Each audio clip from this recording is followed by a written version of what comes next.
सहनशीलता का मूर्त एक हाथी। ये उस वक्त की बात है जब तथागत गौतम बुद्ध जेठावन में वास कर रहे थे।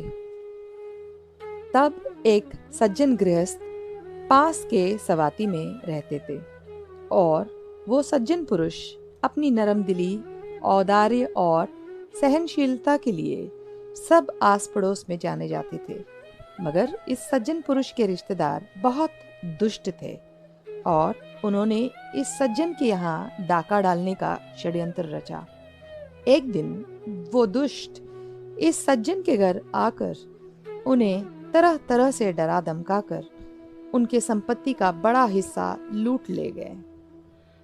वो सज्जन पुरुष इस घटना के बाद भी कहीं भी शिकायत नहीं किया, न कचहरी में न थाने में, और अपने साथ हुए अन्याय को चुप्पी साध कर बर्दाश्त कर लिए। आस पड़ोस में चर्चा चली और बात जेठावन में तथागत के साथ वास कर रहे संघ के भाइयों तक पहुंची। जब संघ के भाई आपस में सत्संग में इस विषय का चर्चा कर रहे थे, तभी बुद्ध ने प्रवेश किया और जानना चाहा कि किस विषय पे चर्चा चल रही है। तथागत को सज्जन पुरुष के विषय से अवगत कराया गया। बुद्ध ने कहा, समय आने पर दुष्ट रिश्तेदारों को अपनी गुनाहों का सजा जरूर मिलेगा, और कहा, यह पहली बार नहीं है, ऐसे पहले भी हुआ है।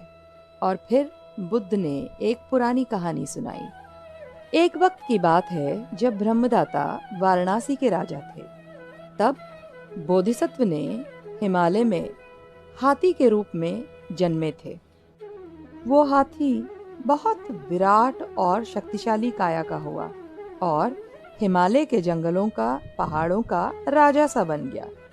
एक बार एक महावृक्ष के नीचे जंगल से गुजरते गुजरते अपना भोजन ग्रहण किया। कुछ बदमाश बंदर जो उस वृक्ष पे थे, वो हाथी के पीठ पर आकर कूदने लगे थे और हाथी का मजाक उड़ाकर बहुत शारीरिक कष्ट पहुंचाने लगे। हाथी के सूंड के साथ खेलने लगे, उसके दांतों के ऊपर मारने लगे और बहुत चिढ़ाया, अपमान किया। बोधिसत्व अपनी करुणा और सहनशीलता से बंदरों के शैतानियों को अनदेखी कर दिए। ये बदमाश बंदर हाथी के साथ बार बार दुर्व्यवहार करने लगे। एक दिन उस वृक्ष के अंदर निवास कर रही उसकी आत्मा ने वृक्ष के टहनी पे खड़े होकर हाथी से कहा, मेरे प्रभु हाथी, आप क्यों इन बंदरों की बेवकूफ़ी और बदतमीजी सहन करते हो? उस आत्मा ने एक दोहे के रूप में ये सवाल किया। वो दोहा है, क्यों सहनशीलता से सहते हो इन बदमाश बंदरों की बदमाशी? बोधिसत्व ने कहा, हे वृक्ष आत्मा, अगर मैं इन बंदरों की बदमाशी, इनके जन्म, वंश और इनकी समाज को गाली दिए बिना नहीं सह सकता, तो मैं तथागत का बताया हुआ 8 सूत्रों का मार्ग पे कैसे चल पाऊंगा? ये बंदर यही हरकत जरूर दूसरों के साथ भी करेंगे, इस गलत फहमी में कि वो भी मेरे जैसे चुपचाप इनकी बदमाशी सहेंगे। जब ये किसी जंगली हाथी को परेशान करेंगे, तब वो इन्हें जरूर इनकी किए की सजा देगा। तब मैं इनकी परेशानियों से भी मुक्त हो जाऊंगा और वो भी दूसरों को बिना तकलीफ दिए। बोधिसत्व ने कहा, अगर किसी और के साथ ये व्यवहार हुआ तो वो इन्हें नष्ट कर देगा और मैं मुक्त हो जाऊंगा। कुछ दिन बाद बोधिसत्व हाथी कहीं और निकल गया और एक जंगली हाथी उसकी जगह पे आ खड़ा हो गया। शैतान बंदरों ने इसे भी पहले वाले सहनशील हाथी जैसा समझा और उसकी पीठ पर चढ़कर उसे सताने लगे। जंगली हाथी ने उन्हें अपनी सूंड से पकड़ा, जमीन पर जोर से पटका और अपने पैरों तले कुचलकर रौंद दिया। तथागत ने कहानी का सत्य और सीख बताते हुए कहा, यह बंदर उस सज्जन के दुष्ट रिश्तेदार है। जंगली हाथी उन्हें सजा देगा और स्वयं तथागत ही वो सहनशील हाथी थे कोई जन्म में।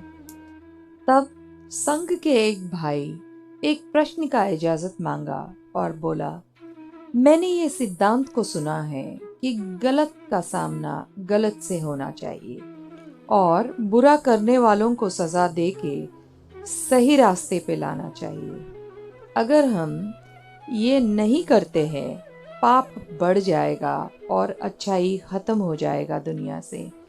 हमें क्या करना चाहिए?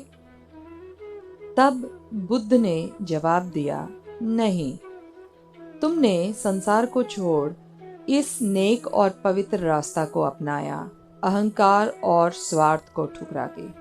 तुम बुरे के साथ बुरा नहीं करोगे, ना ही नफरत करने वालों के साथ नफरत करोगे। गलत के साथ गलत करके, बुरे के साथ बुरा करके हम सिर्फ गलत और बुराई संसार में बढ़ाएंगे। शैतानों को अपनी करनी पे छोड़ दो। कभी न कभी उनके कुकर्म ही कोई रूप में उन्हें जरूर सजा दिलाएंगे। तब तथागत ने कहा, उस व्यक्ति का कौन नुकसान कर सकता है जो किसी का नुकसान नहीं करता? उसे कौन चोट पहुंचा सकता है जो किसी को चोट नहीं पहुंचाता है? बुरे कर्मों का फल बुरा ही होता है। शैतानी को शैतानी से नहीं हराया जा सकता। नफरत पे जीत नफरत से नहीं पाई जा सकती। अगर आपके साथ कोई अन्याय करता है तो जरूर वो अपने कर्मों का फल पाएगा। खुद की सच्चाई, खुद की अच्छाई, खुद की मन की निर्मलता और पवित्रता पे ही अपना ध्यान सदा रहना चाहिए। यही तथागत गौतम बुद्ध का मानवता को बोध है।